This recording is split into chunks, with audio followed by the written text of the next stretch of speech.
The evaluation of hair loss is very critical. The history and the physical exam are very, very important parts. First things is to ask a little bit of history, including if there's any history in the family of hair loss, asking about medications the patient's taking, if that could be contributing, and then any medical conditions. If any of those prompt you, you may want to do some labs to check for any reasons the patient may be having hair loss. So there's 4 things that I usually check. One is a complete blood count to see if they have anemia. What goes along with that is a ferritin, which is your iron stores. It's not the iron that's running around in your blood, but it's actually the stores that your body has. Vitamin D, low vitamin D can be related to hair loss, and then thyroid hormone. So if your thyroid is off, you could be losing hair for that reason. Let's say we go through all of those things and there's no other cause for the hair loss. Then we get to the physical exam. There's two different patterns of hair loss: non-scarring and then scarring. Scarring is much more serious because once you develop a scar, there's really not much to do, unfortunately.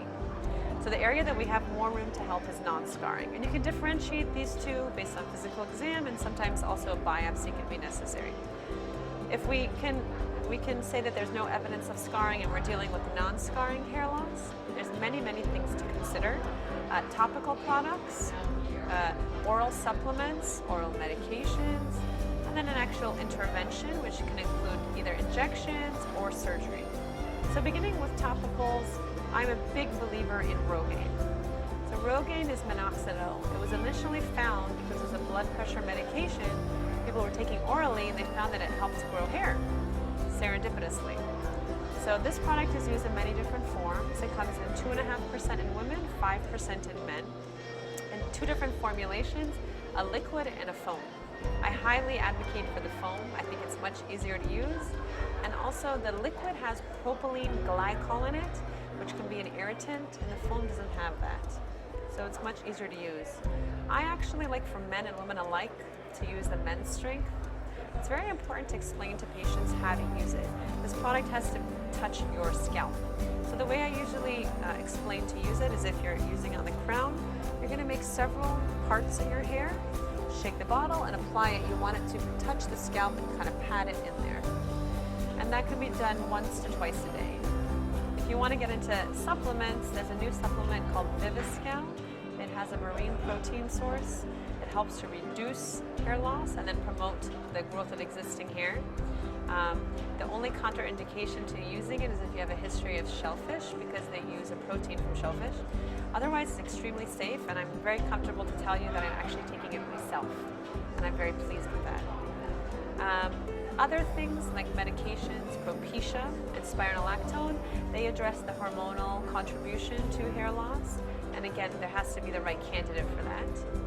And then finally, something that's kind of come up more recently, which I've been doing and actually finding a lot of success with, is PRP injections. So what is PRP? Platelet-rich plasma. So we take your blood and actually spin it. There's a top coat where we can get the right concentration of platelets and growth factors. We take that and actually inject it into the scalp. In addition to that, just to add it to kind of get it to infuse better, we use something called a micropen, which makes really small, little tiny, tiny holes in the scalp, and we pour some of the PRP over that, again, to get more penetration. So what is all of this doing? One is we're getting the growth factors to where we want them to be so that they can help build hair. 2 is we're improving the microvasculature in the area, more blood flow, and all of these things kind of promote hair growth. The injections can be done once a month, and usually 3 to 4 is what most people need. And we're noticing, improvement in the hair. For women, it seems like their growth factors and stem cells kind of work better and are just more effective than in men. In men, with the bitemporal recession that occurs here, this is not so amenable to the PRP treatment. The hair loss that's at the vertex in men, actually the PRP works a little bit better in that area. If you're looking for hair regrowth in the eyebrow, an off-label use of Latisse, which is used usually on the eyelid margin to develop lashes, can be used actually on the eyebrows to grow hair, and with a lot of success I've seen.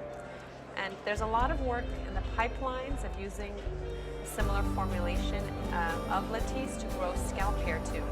So that's on the horizon, and a lot of companies are currently working on that right now. That should be very exciting.